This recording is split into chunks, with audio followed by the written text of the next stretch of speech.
श्रुतिस्मृतिपुराणानामालयं करुणालयं नमामि भगवत्पादं शङ्करं लोकशङ्करं शङ्कराचार्यं केशवं बादरायणं सूत्रभाष्यकृतौ वन्दे भगवन्तौ पुनः पुनः। ईश्वरो गुरुरात्मेति मूर्तिभेदविभागिने व्योमवद्व्याप्तदेहाय दक्षिणामूर्तये नमः। श्रीचिद्घनगणेशाय नमो मह्यं सुखनित्यं सप्रकाशं व्यापकं नामरूपयोः अधिष्ठानं बुद्धिबोध्य बुद्धे हृद्यत्वनिर्पारं सर्ववेदान्तवेद्यं प्रत्यक्परं महः तदेवाहं नमत्वन्यन्ति मे निश्चितामतिः।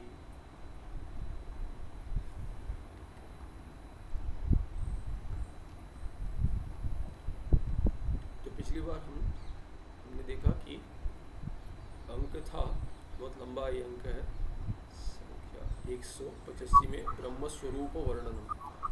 तो ब्रह्म स्वरूप के वर्णन में ये कह दिया था कि वाच्यार्थ क्या है, सोपाधिक है, और लक्ष्यार्थ क्या है जिसके साथ ऐक्य होगा। तो थोड़ा धीरे चल रहा है।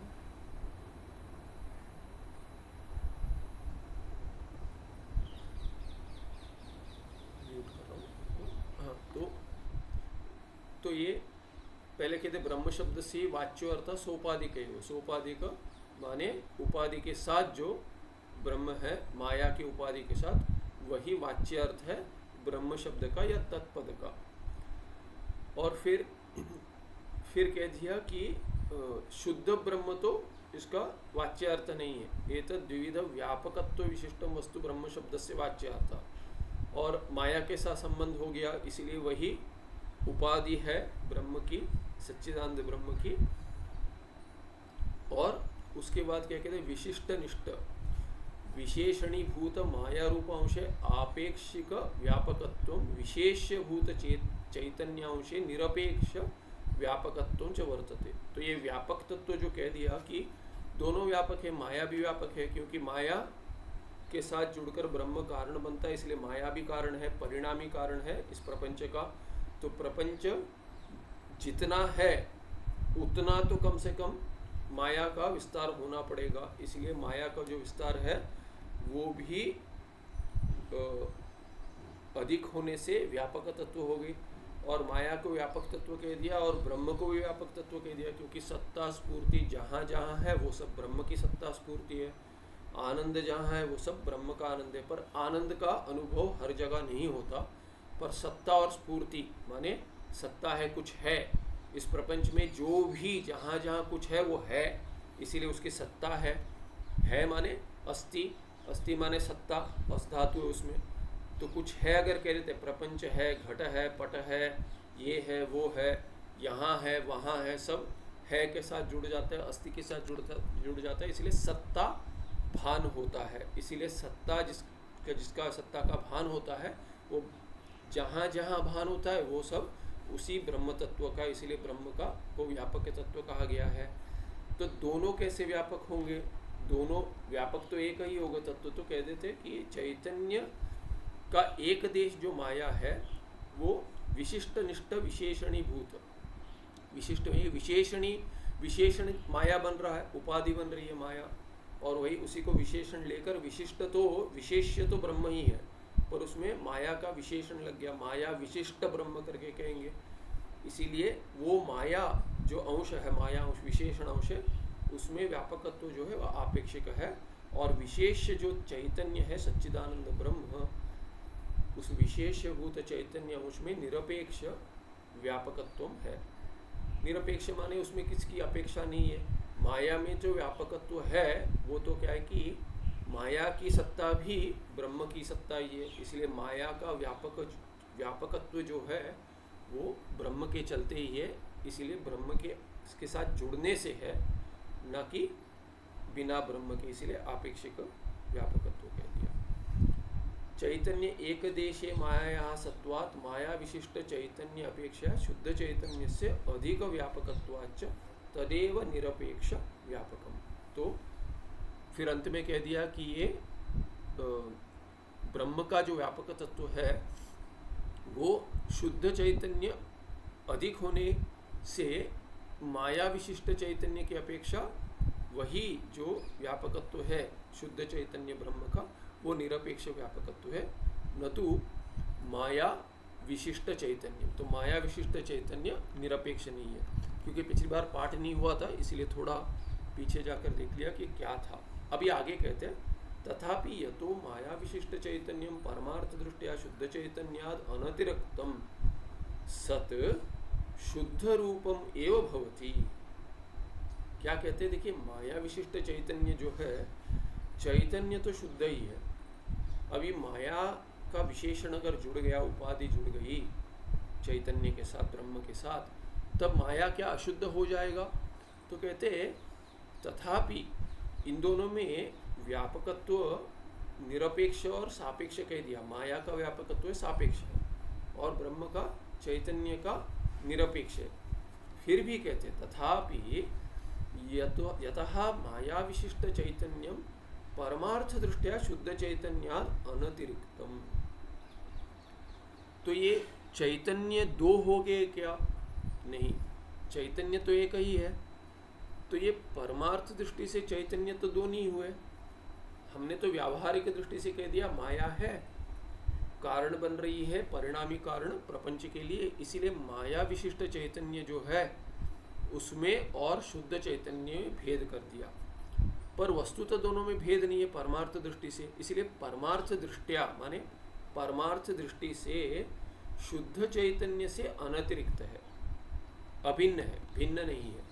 माया विशिष्ट चैतन्य जो है वो शुद्ध चैतन्य से अनतिरिक्त है। अनतिरिक्त माने अतिरिक्त नहीं है, माने भिन्न नहीं है। तो चैतन्य तो एक ही है, वही शुद्ध चैतन्य माया के साथ जुड़कर उसको माया विशिष्ट चैतन्य करके कह दिया, पर दोनों में कोई भेद नहीं है। और अनतिरिक्तम सत माने अभिन्न होता हुआ वो शुद्ध चैतन्य जो है, ये माया विशिष्ट चैतन्य जो है वो परमार्थ दृष्टि से शुद्ध चैतन्य से भिन्न न होते हुए शुद्ध रूपमेव भवति।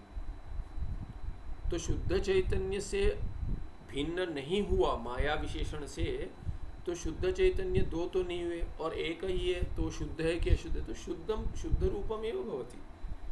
माया के साथ जुड़ने पर भी परमार्थ दृष्टि से शुद्ध चैतन्य शुद्ध ही रहता है। तस्मात् माया विशिष्टे अपि यह चैतन्य अंशः तत्र निरपेक्षम एव व्यापकत्वम अस्ति।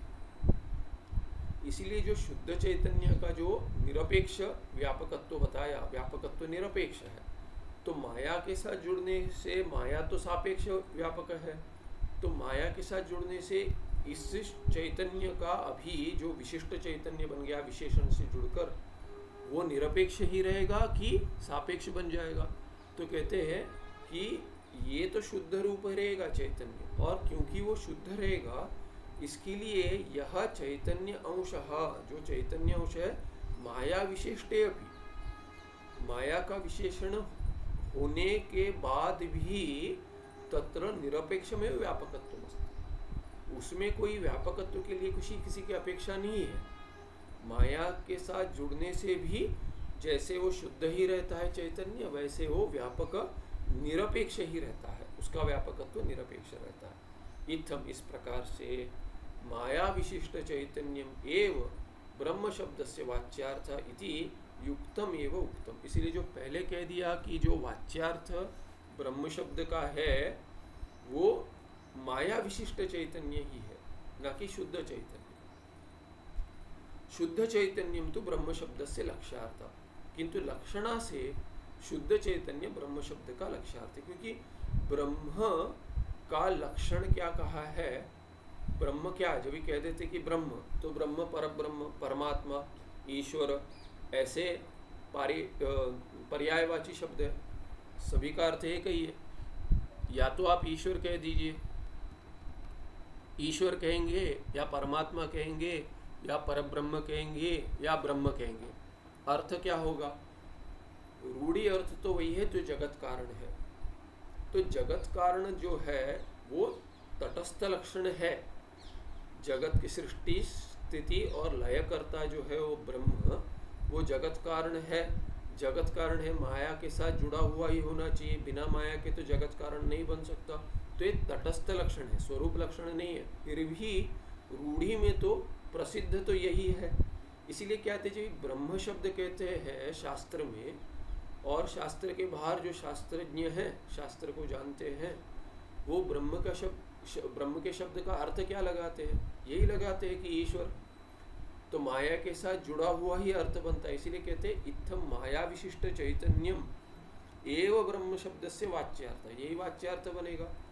और अगर ये वाच्यार्थ बनेगा तो इसका लक्ष्यार्थ जो है, जो तत्वमसि में तद ब्रह्म ईश्वर जो जगत करता है वो तुम हो करके कह दिया, जो श्वेत केतु को छांदोग्य उपनिषद में 6 अध्याय में तत्वमसि तद ब्रह्म त्वमसि, तो तद ब्रह्म तो माया विशिष्ट चैतन्य है।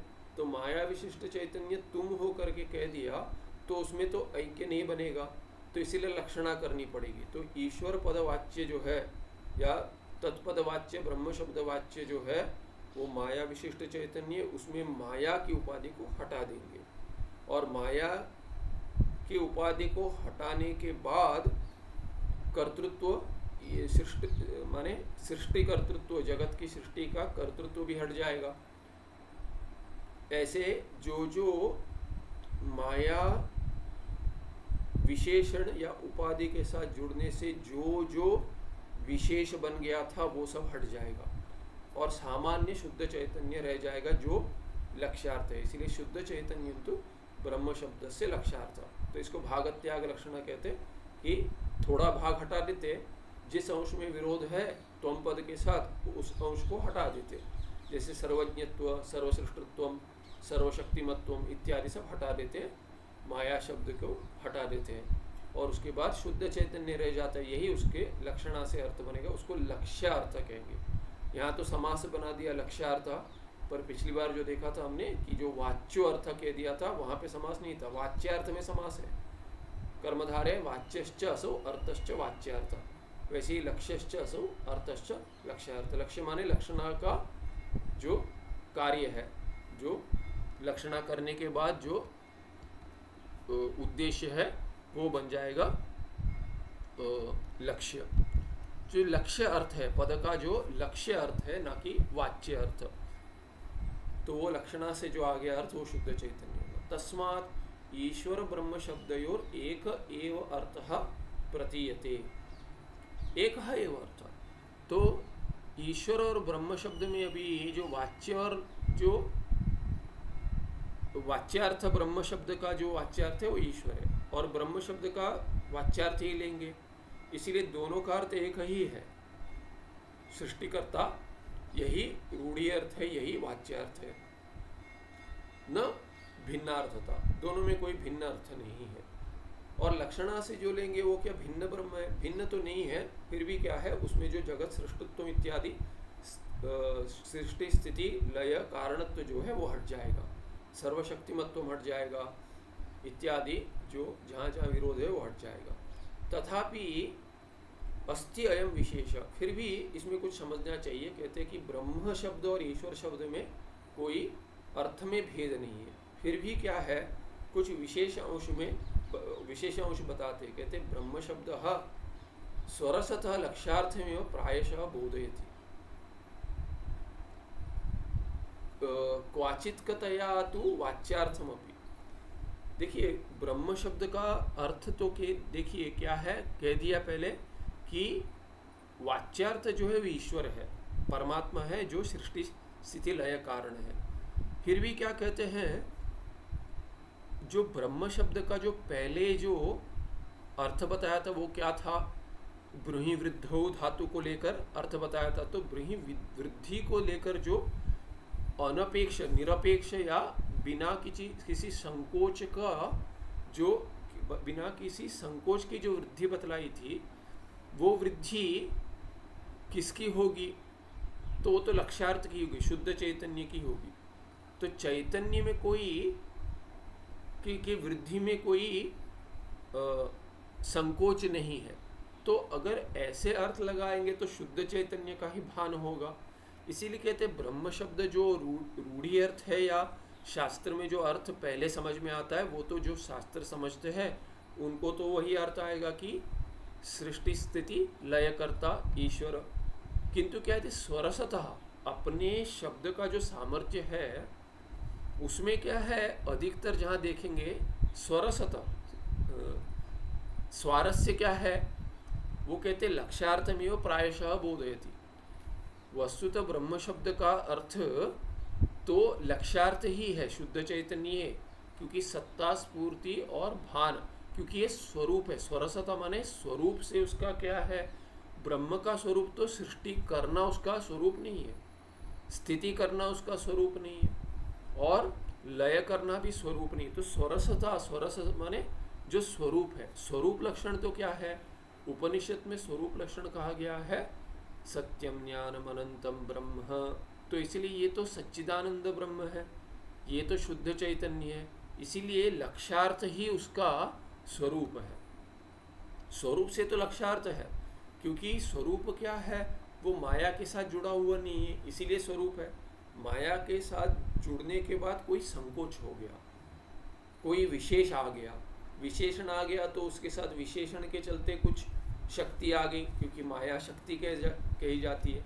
तो माया शक्ति से जब भी जुड़ने के बाद जो देखेंगे कि माया में जो जो शक्तियां हैं वो सब ब्रह्म में भी प्रतीत होंगी। तो ब्रह्म में जो प्रतीत हो रही है वो स्वरूप से नहीं है, तो इसलिए कहते हैं स्वरसता माने स्वरूप से तो लक्ष्यार्थ में वो ब्रह्म शब्द बोधयति। प्रायशः, प्रायशः माने मुख्यार्थ यही है उसका। मुख्यार्थ नहीं कहेंगे, मुख्यार्थ कहेंगे तो वाच्यार्थ हो जाए, मुख्यार्थ नहीं। प्रायशः माने प्रायेण, प्रायण माने सामान्य, सामान्य नियम जो देखेंगे ब्रह्म शब्द स्वरूप देखेंगे तो नियम से तो स्वरूप से तो यही अर्थ निकलेगा शुद्ध चैतन्य। तो शुद्ध चैतन्य तो लक्षणा से निकला है, तो लक्षणा से जो अर्थ निकल रहा है तत्त्वमसि वाक्य में, वही उसका स्वरूप में अर्थ है। स्वरसता माने स्वरूप में, स्वरूप तो वही है उसका। क्वाचित कतया, क्वाचित क्या है, क्वचित, क्वचित में कभी शास्त्र में जो संदर्भ चल रहा है वहाँ पे वो संदर्भ में जो कह रहे हैं वही वाच्यार्थ होगा, इसलिए वाच्यार्थमपि क्वाचित कतया। तो ब्रह्म शब्द का जो प्रयोग होता है तो बहुशः क्या है कि अर्थ तो शुद्ध चैतन्य है, किंतु कहीं कहीं अर्थ वाच्यार्थ है, जहाँ ईश्वर सृष्टि करते हैं इत्यादि संदर्भ चल रहा है, वहाँ वाच्यार्थ लिया जाएगा। ये विशेष समझना चाहिए। कहते हैं ईश्वर शब्दस्तु वाच्यार्थमेव प्रायशः बोधयति लक्ष्यार्थम तो क्वाचित कर। पर जहाँ ब्रह्म शब्द नहीं ईश्वर शब्द का प्रयोग किया गया है, वहाँ पे ईश्वर शब्द तो वाच्यार्थ ही प्रायशः बोध करा देता है। वाच्यार्थ माने सृष्टिकर्ता, ईश्वर तो सृष्टि करता है, शुद्ध चैतन्य करके नहीं कहते। ईश्वर माने माया उपाधि के साथ जो ब्रह्म है, तो ये तो वाच्यार्थ बता रहा है, सृष्टिकर्ता, स्थितिकर्ता, लयकर्ता। इसलिए ईश्वर शब्द का अर्थ शुद्ध चैतन्य नहीं होगा, प्रायशः क्या होगा, वाच्यार्थ ही होगा। किंतु लक्ष्यार्थ तो क्वाचित कतया, क्वचित ईश्वर शब्द भी शुद्ध चैतन्य के लिए प्रयोग कर देते हैं, ईश्वर शब्द का भी, पर वो क्वचित। तो क्या कह रहे हैं, ब्रह्म शब्द का जहाँ शास्त्र में प्रयोग होता है अधिकतर प्रयोग तो शुद्ध चैतन्य के अर्थ में होता है, माने लक्ष्यार्थ में। कभी कभी वाच्यार्थ में सृष्टिकर्ता ईश्वर के अर्थ में प्रयोग हो जाता है ब्रह्म शब्द का, पर अधिक देश में ईश्वर शब्द का जो अर्थ है वो वाच्यार्थ है, माने सृष्टि स्थिति लयकर्ता। किंतु कहीं कहीं ईश्वर शब्द का अर्थ शुद्ध चैतन्य भी है, वो लक्ष्यार्थ है, वो कहीं कहीं शास्त्र में देखा गया है। तो ये समझना चाहिए।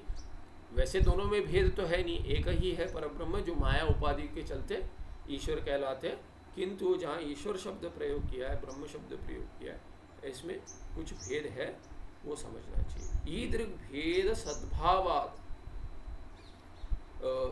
ईदृक् भेद सद्भावादेव लक्ष्यार्थम अवलंब्य ब्रह्म शब्द से अर्थो भिन्नतया निरूपित। इसलिए ईदृक् ऐसा जो भेद है, भेद सद्भाव माने ऐसा जो भेद है इन दोनों में, ब्रह्म शब्द में और ईश्वर शब्द में ऐसा भेद शास्त्र में है, उस भेद को लेकर एव लक्ष्यार्थम अवलंब्य भेद सद्भावादेव लक्ष्यार्थम अवलंबे ब्रह्म शब्द से अर्थ भिन्नतया निरूपित। इसीलिए ब्रह्म शब्द का अर्थ वाच्यार्थ और लक्ष्यार्थ ऐसा भेद है दोनों में, इसीलिए दिखलाया क्योंकि प्रायशः अर्थ उसका लक्ष्यार्थ में होता है पर कहीं कहीं वाच्यार्थ में होता है। इसीलिए ब्रह्म का वाच्यार्थ भी पता होना चाहिए, लक्ष्यार्थ भी पता होना चाहिए, कहाँ कौन सा अर्थ लग रहा है ये भी शास्त्र में हमें देखना चाहिए।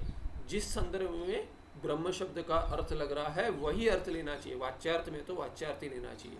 जैसे ब्रह्म शब्द अगर आया है कि तस्माद् वा ये तस्माद् आत्मनः, आत्मा ने परमात्मनः, और ब्रह्म शब्द पहले कहा गया है ब्रह्मात्मनः, ऐसे अर्थ हो जाएगा। ब्रह्म जो आत्मा है तत्शब्द वाच्य है और एतत् शब्द वाच्य है एतस्मात्। इससे जो आकाश की उत्पत्ति हुई ऐसे कहा गया तस्माद् वा ये तस्माद् आत्मनः आकाश संभूतः, आकाशाद वायु इत्यादि जो तैत्रीय में आता है वहाँ संदर्भ क्या है, वहाँ आकाश की उत्पत्ति कही गई है।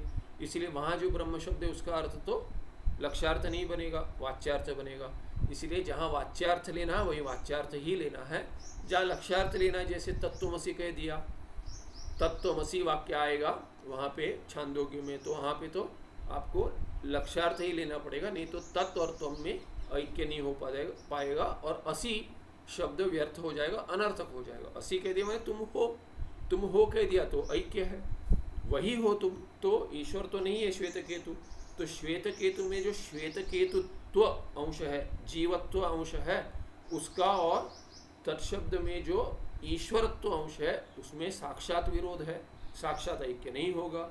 इसीलिए दोनों को भाग त्याग लक्षण से, दोनों पदों में से जहाँ जहाँ विरोध है वो हटा देंगे, फिर जो बचेगा दोनों और शुद्ध चैतन्य बचेगा। फिर तो क्या है कि ऐक्य करना नहीं पड़ेगा, वो एक ही है, एक ही है, ऐसे समझना चाहिए। इसलिए निरूपण तो कर दिया वाच्यार्थ और लक्ष्यार्थ का। फिर आगे 186 अंक और 188 उतने में 6, 7 और 8, 186, 87 और 88 ये अंक शुरू करते हैं। यहाँ कहते हैं द्वासुपर्णा इति ये श्रुत्या जीव ब्रह्म भेद अवगम्यते इति अन्यथा कर्मोपासना विधि वैयर्थ्यम इति च शंकाया समाधानम। पूर्व पक्षी ने पूछा था कि जहाँ ये प्रसंग शुरू हुआ, क्योंकि पहले तो उत्तम अधिकारी के लिए शिक्षा दे दी कि कह दिया इस जीव का कौन आधार है, तुम ही हो, इस प्रपंच का कौन आधार है, जीव जो तुम हो।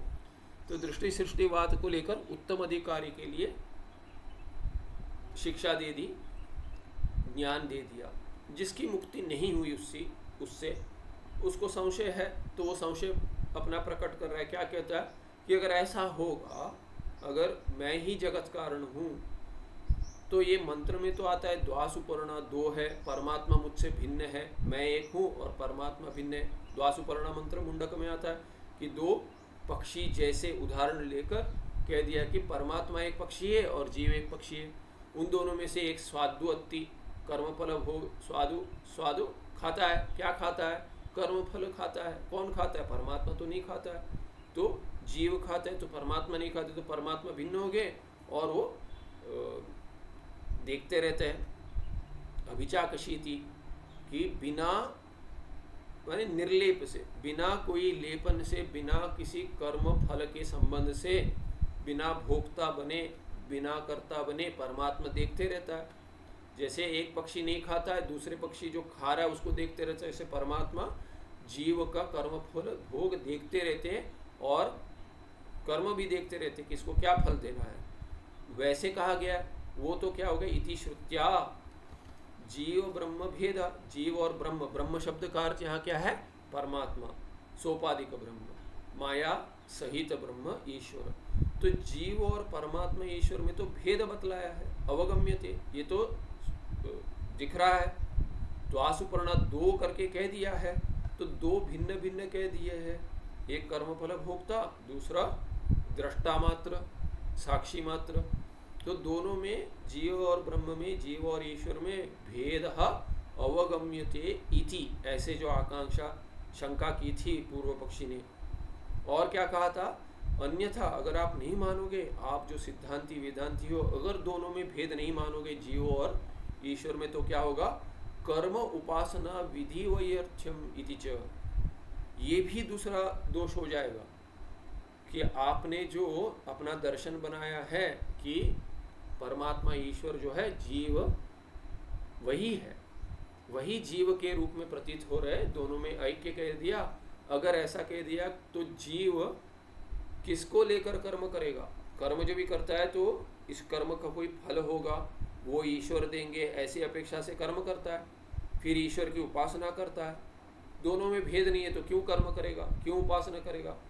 और शास्त्र क्या कह रहा है, शास्त्र में विधि है कि ये कर्म करो, इसका ऐसा फल मिलेगा, देवलोक की प्राप्ति होगी, स्वर्गलोक मिलेगा, देव की उपाधि मिलेगी, आपके परमात्मा जो इष्ट देवता के रूप में प्रकट हो रहे हैं आपके लिए, उनका दर्शन हो जाएगा, उनके साथ एक ही लोक में वास होगा, उनके जैसे रूप होगा, सारूप्य मुक्ति, सालोक्य मुक्ति, सामीप्य, उनके दास बन जाओगे, सामीप्य मुक्ति, या उनके साथ मिल जाओगे अंश रूप में।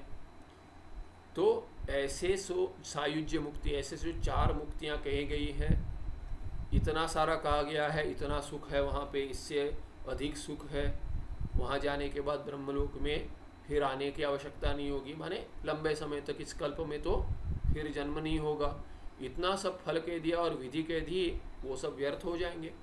इस शंका का, इन दोनों शंकाओं का, शंकाया समाधानम, दोनों शंका, पहली शंका है जीव ब्रह्म में भेद बतलाया गया है द्वासुपर्णा, उसका विरोध हो जाएगा, श्रुति विरोध। दूसरा कह रहे कि श्रुति व्यर्थ हो जाएगी, कौन सी श्रुतियाँ, वो श्रुतियाँ जो कर्म और उपासना विधि दे रही है वो व्यर्थ हो जाएंगी, ये दूसरी शंका। इसका समाधान आगे दे रहे 186 में कहते, चैतन्य आभासो भुंक्ते कूटस्थ असंगः प्रकाशते। कहते चैतन्य का आभास जो है वो भोगता है, भुंक्ते भोग करता है। ये भुज धातु है, भुज, तो ये भुज धातु क्या है कि उभयपदी बन जाता है। उभयपदी कैसे माने, भुजो अनवने, तो जब भी 2 अर्थ में आता है धातु, जब भी भोजन के अर्थ में नहीं है तभी उसका आत्मनेपदी रूप चलता है, और माने एक रूप चलता है, और भूंगते करके कह दिया कि भोग करता है। और जब भी भोजन के अर्थ में तभी परस्मैपदी इत्यादि, तो दोनों में भेद है। 1 मिनट में कह रहा हूँ पर स्मरण नहीं आ रहा। भुजो अनवने, तो सूत्र है भुजो अनवने, आत्मनेपदी बनता है, तो अनवने देख लेना, अच्छा एक बार कह तो दिया तो एक बार देख लेता हूँ मैं, स्मरण नहीं आ रहा है, बहुत समय हो गया, व्याकरण सूत्र का अभ्यास नहीं है ना, पढ़ने वाले हैं तो मेरा पढ़ाना भी कम हो गया, इसीलिए प्रयोग अधिक नहीं है। और कहते हैं कि पक्षाद अवैयाकरण, हाँ, एक पक्ष अगर व्याकरण का अभ्यास नहीं किया तो वैयाकरण नहीं रहते, तो कम से कम 15 दिन में एक बार अभ्यास करना व्याकरण का। हाँ, भुजो अनवने 1 दिन 66 में सूत्र है, हाँ ठीक है। तो भुजो अनवने, तो ये अनवन माने 2 अर्थ में आता है, पालन और अभ्यवहारयो हो, पालन अभ्यवहारयो, ऐसे भुज धातु का अर्थ है, पालन अर्थ है और अभ्यवहार, अभ्यवहार माने बड़ा शब्द है, अर्थ है भोजन। तो जब भी अनवन माने, जब भी अनवन माने अवन माने अवरक्षणे, तो अनवन माने जब भी रक्षण के अर्थ में नहीं है, तो रक्षण के अर्थ में नहीं है तब क्या होता है आत्मनेपद, तो रक्षण पालन के अर्थ में नहीं, तो आत्मनेपदी माने भोजन के अर्थ में है भुज धातु, तब क्या हो जाएगा, वो आत्मनेपदी बन जाएगा। और जब भी इसमें माने भोग के अर्थ में और पालन के अर्थ में परस्मैपदी रहेगा। तो यहाँ पे चैतन्य आभास भुंगते माने भोग करता है, तो भुंगते चैतन्य का, तो भोक्ता कौन है, भोक्ता माने ये कर्म फल का भोक्ता, साधु फलम अत्ति कह दिया, अत्ति माने भुंगते, भुंगते माने खाता है माने भोजन करता है, भोजन करता है, इसीलिए आत्मनेपदी प्रयोग हुआ है भुज धातु का, नहीं तो भुनक्ति करके रूप बनता है। भुनक्ति माने पालन करता है, और भुंगते माने भोजन करता है। तो किसका भोजन करता है? फल का भोजन करता है। किस फल का? जो वृक्ष में जो है वो पक्षी भोजन कर रहा है। और उदाहरण ये हो गया, उदाहृत में क्या होगा? उदाहृत में जीव कर्म फल का भोजन करता है। किस फल का? साक्षात ये फल जो है केला इत्यादि वैसा नहीं, किसका?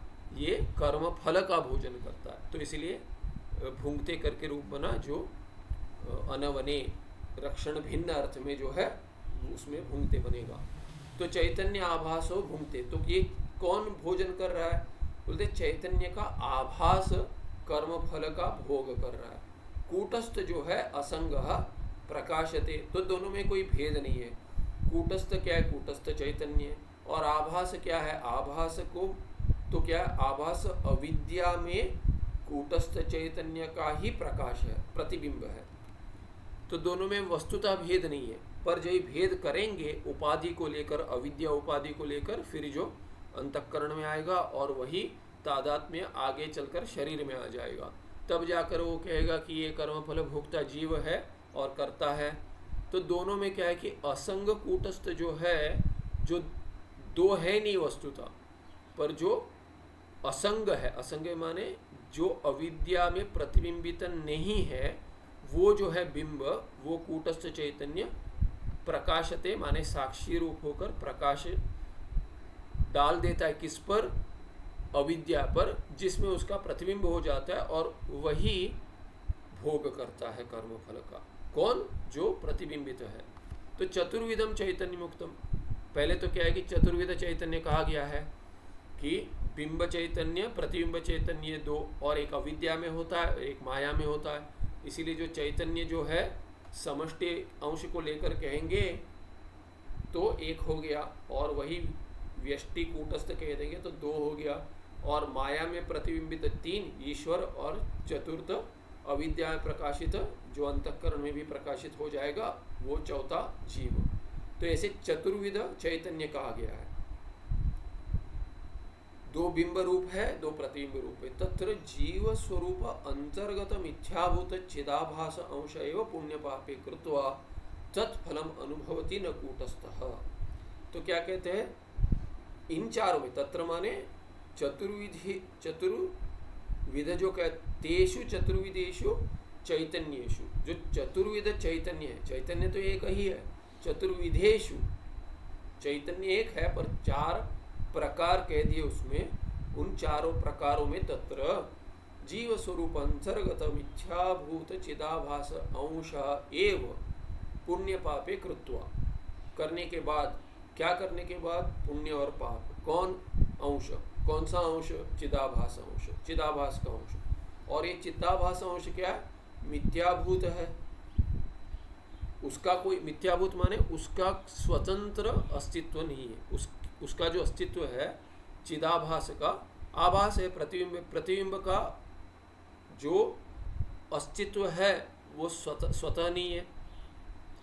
उसको अपेक्षा है कि दो की अपेक्षा है। एक तो क्या है कि जिस बिंब का प्रतिबिंब बनेगा उस बिंब की अपेक्षा है, और जिस माध्यम में प्रतिबिंब होगा उस माध्यम की भी अपेक्षा है, मीडियम कहते हैं। तो अविद्या चाहिए और उसमें बिंब भी प्रकाशित होने के लिए बिंब भी चाहिए।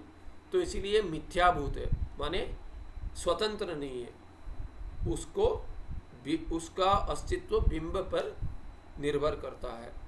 इसीलिए आभास जो है वो चिद अंश पर आधारित है उसका अस्तित्व, इसलिए मिथ्याभूत कह दिया। और ये क्या है? ये कहाँ मिथ्याभूत चिदाभास अंश?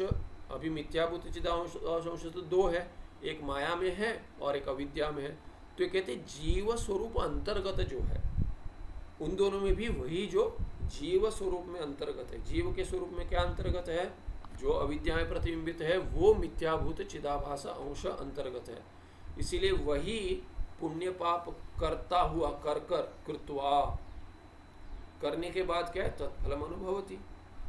वही, उसी ने तो ये कर्म किया है, तो उसने कर्म किया है तो क्या बिंब को फल मिलेगा? नहीं। जिस आभास प्रतिबिंब ने जीव ने कर्म किया है उसका फल तो उसी जीव को मिलेगा, ना कि दूसरे जीव को मिलेगा और ना ही बिंब को मिलेगा। बिंब तो असंग है। बिंब का स्वभाव है कि वो प्रकाशित कर देता है। जैसे अग्नि, अग्नि अगर कोई किसी को नहीं पता है, खेल रहा है बच्चा और जाकर अग्नि के पास चला गया और हाथ जल गया, तो अग्नि को दोष नहीं दे सकते। अग्नि का स्वभाव है जलाना, पर जलाने में कर्तृत्व तो अग्नि का है नहीं। वैसे ही चैतन्य का प्रकाश डालना दूसरे पर ये स्वभाव है, उसका कर्तृत्व नहीं है। तो वैसे ही जो ये जीव प्रतिबिंब अंश बन गया, आभास अंश, वो तो उसका स्वभाव है बिंब का, कि ऐसा माध्यम आ गया, उस माध्यम में प्रकाशित हो जाता है। जैसे अग्नि केवल जलाता नहीं है, प्रकाशित भी कर देता है। आप ऐसे नहीं कैसे अग्नि होने दो पर उसका प्रकाश नहीं आना चाहिए। यहाँ पे अग्नि जला दो पर प्रकाश नहीं आना चाहिए। जैसे ठंड लग रही है और आप ठंड लग रही नहीं, आप जैसे कहीं बाहर गए हैं, पिकनिक के लिए गए, ट्रिप पर गए हैं और बाहर जाकर कहीं कैंप कर रहे हैं, ठंड लग रही है तो कहते हैं भाई ठंड लग रही है, क्या करना चाहिए, जितना वस्त्र ओढ़ लिए फिर भी ठंड लग रही है तो क्या करते हैं, अग्नि जला दो। पर क्या किसी को अगर दीप होगा तो निद्रा नहीं आती, वो क्या कहेगा, अग्नि जला तो दो पर दीपक यहाँ पे प्रकाश नहीं आना चाहिए। क्या करेंगे, प्रकाश तो आएगा ही आएगा। कहेंगे गर्मी लगनी चाहिए, ऐसी अग्नि लगाओ पर यहाँ प्रकाश आकर नींद खराब ना हो जाए, निद्रा आती रहनी चाहिए तो आंखों पर प्रकाश नहीं पड़े, ऐसे तो नहीं कर सकते। अग्नि का स्वरूप है, स्वभाव है। तो वैसे ही क्या है कि प्रकाशित कर देना, ये तो बिंब, चैतन्य बिंब का स्वभाव है, तो प्रतिबिंबित हो जाता है। तो प्रतिबिंबित होने के बाद वहाँ पे तादात्म्य बन जाकर कोई अपने आप को उतना ही मानकर अगर कोई कर्म कर लेता है तो उसमें बिंब का क्या दोष, बिंब का कोई दोष नहीं है। जैसे अग्नि का प्रकाश हो गया, कहीं प्रतिबिंब हो गया और उसी को अगर अग्नि समझ ले हम, तो उसमें कोई अग्नि का कोई दोष नहीं है। तो अग्नि क्या है, केवल प्रकाश डाल रही है, पर किसी ने उसमें गलत तादात्म्य कर दिया कि अरे ये जो है यही अग्नि है। वैसे मैं ही, ये अविद्या में जो प्रकाशित हूँ वो मैं हूँ, ऐसे अगर जुड़ गया कोई तादात्म्य से तो उसमें चैतन्य का कोई दोष नहीं है। चैतन्य तो शुद्ध ही है, वो तो प्रकाशित होकर भी वैसे ही रहेगा, उसको तो पता भी नहीं कि मैं प्रकाशित हो गया। तो चैतन्य को नहीं पता, जैसे अग्नि को नहीं पता कि मैं प्रकाशित हो रहा हूँ यहाँ पे, वैसे ही चैतन्य को नहीं पता, शुद्ध चैतन्य, बिंब चैतन्य को, कि मैं प्रकाशित हो गया अविद्या में। और अविद्या में प्रकाशित होकर जो कोई भी हो, कौन है करके इसका निर्णय नहीं ले पा रहे, वस्तुतः कोई है ही नहीं दूसरा, इसलिए उस चैतन्य पर ही फिर कहेंगे ये चैतन्य है जो जुड़ गया है तादात्म्य से, किंतु चैतन्य वस्तुतः नहीं जुड़ा है। तो भ्रांति किसको हो रही है, तो जिसको भी भ्रांति हो रही है, जो अपने को जीव मान रहा है। अभी इसके पहले मैं क्या हुआ था जुड़ने से पहले, ऐसा प्रश्न नहीं उठा सकते क्योंकि अनादिकाल से चल रहा है। तो प्रक्रिया में समझाते कि प्रतिबिंब हो गया, पर प्रतिबिंबित तो कभी भी था, ऐसा नहीं कि प्रतिबिंब हो गया है। प्रतिबिंब तो कभी भी था क्योंकि अविद्या कभी भी थी, इसलिए ये प्रश्न नहीं उठा सकते। प्रक्रिया है उससे समझा रहे थे, पर प्रक्रिया को लेकर ऐसे ही होना चाहिए, ऐसे ही था, इसलिए कहीं काल में प्रतिबिंब हुआ ऐसा नहीं है। तो अनादिकाल से है, इसीलिए प्रतिबिंब कभी भी था, इसीलिए ना चैतन्य को दोष दे सकते तो, और ना ही चैतन्य को जीव मान सकते। तो किसको जीव मानेंगे, जो अभी जीव भाव में है वही जीव है। अगर मुझे लगता है कि मैं जीव हूँ तो मैं वही प्रतिबिंब के साथ मैं जुड़ गया हूँ, वस्तुतः मैं चैतन्य हूँ। पहले था ऐसे नहीं कहते, मैं कभी भी चैतन्य ही था, पर कभी भी जुड़ा हुआ ही था। इसीलिए क्या, जब तक मैं जुड़ा हुआ हूँ तो वही जीव है, और जिसको ऐसे जीव भाव है वही कर्म कर रहा है, और उसी को फल मिलेगा उस कर्म का, दूसरे को नहीं मिलेगा, ना ही दूसरे जीव को मिलेगा, ना ही चैतन्य शुद्ध चैतन्य बिंब को मिलेगा। इसलिए कहते हैं कि जो चिदाभास अंश है जीव स्वरूप के अंतर्गत है, माने जो अपने आप को संसारी मानता है वही जीव है, उसके स्वरूप में अंतर्गत जो मिथ्याभूत चिदाभास का अंश है, चिदाभास का अंश नहीं, चिदाभास ही अंश है, चिदाभास तो अंश है, और उस अंश वो अंश जो है वही पुण्य पाप कर रहा है, अनादिकाल से कर रहा है, और कर कर क्या है उसका फल का अनुभव कर रहा है, उसी के जो कर्म किए उसी फल का अनुभव कर रहा है, ना कि किसी दूसरे के किया हुआ ना किया है उसका, और ना ही जिसने नहीं किया है वो अनुभव कर रहा है। जो किया कर रहा है, जो जिसने किया है कर्म पुण्य और पाप, उसका अनुभव तो वही कर रहा है। न कूटस्थः, कूटस्थ तो चैतन्य जो बिंब चैतन्य, वो तो ना पुण्य पाप, उसने तो ना पुण्य पाप किया है ना ही अनुभव कर रहा है। सतु असंगत है, स का कूटस्थ, वो कूटस्थ क्या है, असंगतया आनंद स्वरूप एव प्रकाशते, आनंद स्वरूप सन एव प्रकाशते, वो आनंद स्वरूप होता हुआ वैसे ही रहता है जब ही प्रतिबिंबित होकर जीव कर्म कर रहा है और कर्म फल का भोग कर रहा है, तभी वो कूटस्थ चैतन्य बिंब चैतन्य तो आनंद स्वरूप रहता हुआ ही प्रकाश कर रहा है। किसको, उस कर्म फलक कर्ता जीव को, चिदाभास को, और उस फलभोक्त चिदाभास को, उसी फलभोक्त चिदाभास को भी। यदुक्तम बुद्धि रूप वृक्षे जीव परमात्मा च इति द्वौ पक्षिणौ स्तः तयोर्जीव कर्म फलम भुंक्ते परमात्मा तम प्रकाशयन् आस्ते इति द्वासुपर्ण इति श्रुतेर अर्थः। पूर्व पक्षी ने जो कहा था कि द्वासुपर्ण मंत्र का अर्थ क्या है, यदुक्तम केन उक्तम, पूर्व पक्षिण, पूर्व पक्षी के द्वारा जो कहा गया था, पहले जो आक्षेप उठाया गया था, क्या इस मंत्र का मैं अर्थ बताता हूँ। द्वासुपर्ण मंत्र का क्या अर्थ इत्यादि का अर्थ क्या बताता हूँ। वृद्धि स्वरूप वृद्धि रूप वृक्षे जीव, वृक्ष है, वृक्ष में दो पक्षी है, और वृक्ष की तुलना किससे की गई है, या किसकी तुलना वृक्ष से की गई है, बुद्धि की।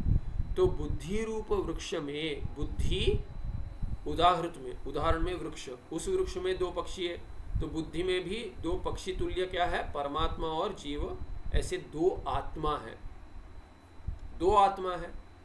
जैसे दो पक्षी है, दोनों पक्षी ही है, इसीलिए एक आत्मा और एक आत्मा से भिन्न जड़ नहीं हो सकता। दो पक्षी है, एक पक्षी है तो दूसरा भी पक्षी है। ऐसे आपने उदाहरण दिया, हमारे मंत्र ने उदाहरण दिया, श्रुति ने।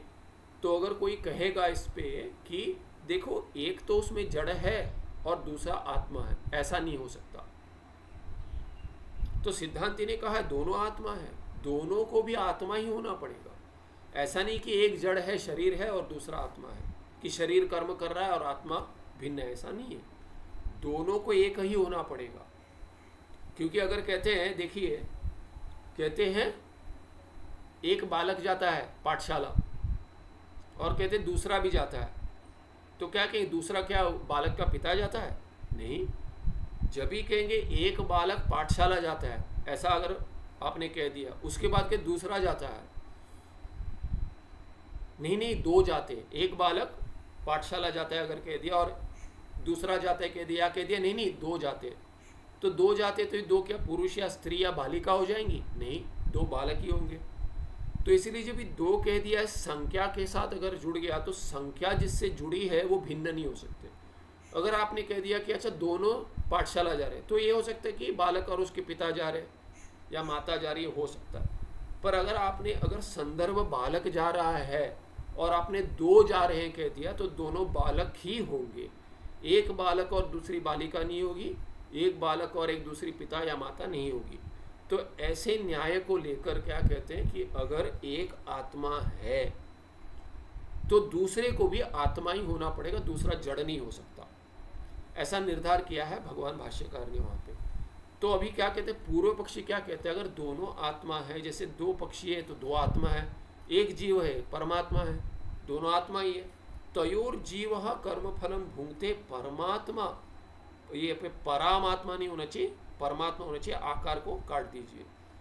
परमात्मा तम प्रकाशयन आस्ते, परमात्मा क्या है, उस जीव को प्रकाशित करता हुआ, प्रकाशयन है यहाँ पे, प्रकाशयन यहाँ निजंत प्रयोग हो गया, प्रकाश करता हुआ, प्रकाशित करता हुआ, शत्रंत पद है उसके बाद शत्र प्रत्यय है, माने शत्रंत पद है, प्रकाशयन आस्ते, प्रकाश करता हुआ रहता है परमात्मा, किसको, जीव को। इति द्वासुपर्णा इति श्रुतेर अर्थ, ऐसा द्वासुपर्णा मंत्र इति मंत्र का श्रुति का अर्थ है, ऐसे पूर्व पक्षी ने कह दिया। इति यदुक्तम, ऐसे जो कहा गया है पूर्व पक्षी के द्वारा, तत्र उच्यते, उसके उत्तर में सिद्धांति कहता है, क्या कहता है, न तत्र जीव परमात्मानुग्राह्यौ किंतु आभास कर्म फलम भुंक्ते कूटस्थ प्रकाशमान आस्ते इति तस्याः श्रुतेर अर्थो ज्ञेयः। तो क्या कहते हैं, तत्र जीव परमात्मानो न ग्राह्यो, ऐसे आप दोनों का ग्रहण नहीं कर सकते। दो है ठीक है, दो है ठीक है, हम मानते हैं दो है, पर दोनों आत्मा है ये भी ठीक है। आत्मा के, देखिए आत्मा का एक मुख्य अर्थ है, मुख्य अर्थ क्या है, सच्चिदानंद असंग कूटस्थ आत्मा, ये वस्तुतः आत्मा का अर्थ है। गौण अर्थ क्या है, गौण अर्थ है पुत्र इत्यादि, कि मेरा पुत्र मेरी पुत्री ऐसे कह देते हैं, पर कभी कभी क्या कहते हैं, अरे बहुत दुख हो रहा है, क्यों दुख हो रहा है, चोट लगी है बच्चे को, पर माता को दुख हो रहा है। माता को पीड़ा ऐसे नहीं हो रही कि बेटे को लगा है इसीलिए मुझे ही दुख लग रहा है, दुख बेटे के दुख से दुख नहीं हो रहा है, या बेटी के दुख से, किसको, माता को दुख हो रहा है जैसे कि मुझे ही चोट लग गई हो, अरे अरे अरे कितना दुख रहा है, कितना दुख रहा है, ऐसे ही माता को दुख रहा है। तो बच्चे का जो दुख है वो माता का दुख है, बच्चे का जो सुख है वो माता का सुख है। तो वहाँ पे तादात्म्य संबंध हो गया, अरे मैं ही हूँ, बच्चे के रूप में मैं ही हूँ। यही भावना होती है कि पहले कहा था तनु विस्तारे धातु से संतान, संपूर्वक तन धातु क्या, तनु विस्तारे, विस्तार हो रहा है, किसका हो रहा है, आत्मा का ही विस्तार हो रहा है, माता पिता का विस्तार बच्चों के रूप में हो रहा है। इसीलिए क्या कहते हैं, अरे मैं तो नहीं कर पाई, मैं तो नहीं कर पाया, मेरा बेटा मेरी बेटी कर लेगी, कहते हैं ना बहुत सारे, अभी कहते हैं उनके द्वारा मैं जी लूँगा। सत्य है, ऐसी भावना होती है, क्योंकि वैसे जुड़ जाता है। इसीलिए देखिए कैसा है, प्रकृति भी कैसा है, कैसी है कि जब भी बच्चे पैदा होते हैं, बच्चों से ऐसा लगाव हो जाता है, ऐसे जुड़ जाता है, माता या पिता दोनों ऐसे जुड़ जाते हैं कि अपने माता पिता से जैसे पहले जुड़े होते हैं, दोनों ओर जुड़े रहते हैं, उनसे थोड़ा हट जाते हैं, पूरा नहीं पर थोड़ी भिन्नता हो जाती है। क्योंकि क्या होता है कि मेरा पुत्र या मेरी पुत्री, ऐसा जो भावना होती है, उसके साथ जो आत्मभाव होता है वो बच्चों का माता पिता से नहीं होता। अधिकतर क्या है कि विवाह के पश्चात और बच्चे होने के बाद, अधिकतर ये सामान्य नियम है, कहीं नहीं होता, भिन्न बात है, पर ये सामान्य, अगर आप इस पर विचार भी करेंगे या देखेंगे भी, किसी को अनुभव में भी होगा। क्योंकि माता पिता से बहुत वर्षों जुड़ जाते हैं, बड़े होते होते ही थोड़ा कम हो जाता है लगाव, फिर यही विवाह हो गया उसके बाद और कम हो जाता है, उसके बाद बच्चे हो गए तो और कम हो जाता है। पर जितना स्नेह पहले जुड़ा था वैसे उससे अधिक हो, भले ही अपने पुत्र पुत्री में हो जाता है, आत्मभावना होती है, इसलिए गौण आत्मा कहते हैं। और तीसरी आत्मा शब्द का तीसरा अर्थ है वो है मिथ्यात्मा, मुख्य, गौण और मिथ्या। मिथ्या आत्मा क्या है, ये शरीर के साथ जुड़ जाते हैं, तो उसमें भी आत्मा का प्रयोग होता है। तो आप कह रहे दोनों आत्मा होने चाहिए, हम मानते हैं, पर ऐसा नहीं कि एक जीव और एक परमात्मा होना चाहिए। जीवात्मा का ही अर्थ जो है उसमें ही तीन भेद करेंगे, एक मुख्य आत्मा, एक गौणात्मा और एक मिथ्यात्मा। तीनों ही है अर्थ आत्मा के। तो कहते हैं न तत्र जीव परमात्मानो ग्राह्यौ, द्विवचन है। द्वा द्वा माने द्वौ, यहाँ द्वौ जो है ये तो छांदस प्रयोग है, द्वा कह दिया, द्वौ होना चाहिए। सुपर्णौ, दो, द्वा सुपर्णा करके कह दिया, दोनों द्वा और सुपर्णा, ये जो है, ये जो ऐसा शब्द सुनाई देता है, ये क्या है, ये छांदस प्रयोग है। अर्थ है दो होना क्या चाहिए, लोक में क्या समझेंगे, द्वौ सुपर्णौ, दो पक्षी है। तो ये द्वौ जो कह दिया दो है, उसमें से दो कौ ग्राह्य, कौन से किनका ग्रहण करना चाहिए, जीव और परमात्मा का करना चाहिए कहता है पूर्व पक्षी। सिद्धांति कहता है नहीं, किंतु आभास, आभास जो है वो मिथ्यात्मा है, आत्मा का ही ग्रहण करना पड़ेगा, पर मिथ्यात्मा का ग्रहण करना पड़ेगा। शरीर नहीं है, शरीर के साथ तादात्म्य जिसका बन गया है, अविद्या में जिसका तादात्म्य है, प्रतिबिंब के साथ, अविद्या में जो प्रतिबिंबित चैतन्य उसके साथ तादात्म्य जिसका है, वो भी आत्मा है। तो हम नहीं कह रहे शरीर का ग्रहण करो, अविद्या का कारण शरीर का ग्रहण करो, नहीं कह रहे। कारण शरीर जो अभिव्यक्ति में सूक्ष्म और स्थूल शरीर बन जाता है, दो कार्य उत्पन्न कर देता है, उसमें जो तादात्म्य बन गया है, उसके चलते प्रतिबिंब में तादात्म्य के चलते कार्य में भी तादात्म्य हो जाता है, सूक्ष्म और स्थूल शरीर में, वो भी आत्मा ही है, ना कि जड़। तो किंतु आभास, जो कर्मफल का भोग कर रहा है वो आभास, किंतु आभास कर्मफलम भुंगते, ऐसा अर्थ है एक आत्मा का। दूसरा आत्मा कौन है, कूटस्थ प्रकाशमान आस्ते, और दूसरा प्रकाशित करता हुआ रहता है। इति तस्या श्रुतेर अर्थो ज्ञेय, न तो परमात्मा। आप अगर कहेंगे परमात्मा तो हम आगे चल के मान लेंगे, क्योंकि जो कूटस्थ है वही परमात्मा है, तत्वमस्ति वाक्य में देखा जाता है, अहम ब्रह्मास्मि देखा जाता है। तो वैसे हम मान लेंगे कि जीव और परमात्मा करके मान लेंगे, पर जीव और परमात्मा में भेद जब भी नहीं होगा तो वहाँ मानेंगे। तो आप कह रहे जीव और परमात्मा भिन्न है, पर हम क्या कह रहे हैं, जो दूसरा पक्षी जो देख रहा है, कर्मफल भोग नहीं कर रहा है, जो कूटस्थ है, वही वस्तुतः जीव का लक्ष्यार्थ है, और वही जीव भी है, परमात्मा भी है। तो ये दूसरा कौन है जो कर्मफल भोग कर रहा है, अरे वो तो प्रतिबिंब है जिसके साथ तादात्म्य बन गया, और मिथ्या आत्मा है, वो मुख्यार्थ है त्वम पद का, किंतु लक्ष्यार्थ नहीं है। जो ऐक्य हो जाएगा वो तो दूसरे में दूसरे का होगा, पहले में दूसरे का नहीं होगा, पहले में तीसरे का नहीं होगा। माने कर्मफल भोग करने वाले जीव का तादात्म्य, तो जो बनने के बाद जो जीव बन गया, जो चिदाभास के साथ तादात्म्य कर रहे, चिदाभास का किसी के साथ ऐक्य नहीं होता। चिदाभास तो प्रतिबिंब है, वो तो मिथ्या है, मिथ्या का किसी के साथ ऐक्य नहीं होगा, मिथ्या तो है ही नहीं, भिन्न वस्तुता है ही नहीं, उसका अस्तित्व ही नहीं है। तो पहला वाला जो आप जीव करके कह रहे, दूसरा परमात्मा कह रहे, पूर्व पक्षी को कहता है सिद्धांती, वैसा है ही नहीं, पहला वाला तो मिथ्या है। तो आप जो कह रहे जीव और परमात्मा, वो दोनों अर्थ तो कूटस्थ का ही है, जो दूसरे जो दूसरा देख रहा है वो तो वस्तुतः असंग ही है, और वही जीव का लक्ष्यार्थ है, वही परमात्मा शब्द का लक्ष्यार्थ है, वो तो एक ही है। तो वस्तुतः दो है नहीं, तो मंत्र दो क्यों कह रहा है, कह रहा है कि जो एक है वो तादात्म्य से मिथ्यात्मा दूसरा बन गया है, और वही कर्मफल भोग रहा है, क्योंकि उसी ने कर्म किया है। और जो दूसरा है वो वस्तुतः दूसरा है नहीं, वो तो कूटस्थ कभी भी कूटस्थ है, वो उसका स्वरूप है और वो देख रहा है, ऐसा अर्थ है उस मंत्र का। तस्याह इति तस्याह श्रुते है अर्थो ज्ञेयः। यहाँ रुक जाते हैं, 187 अंश अंक कल देखेंगे। सुखम नित्यम स्वप्रकाशम व्यापकं नाम रूपे अधिष्ठानं बुद्धि बोध्यं बुद्धेर्दृक्यत्तु निर्मलपारं सर्ववेदान्त वेद्यं प्रत्यक् परम तदेवान्नमत्तोऽन्यदिति मे निश्चिता मतिः। कोई प्रश्न है क्या?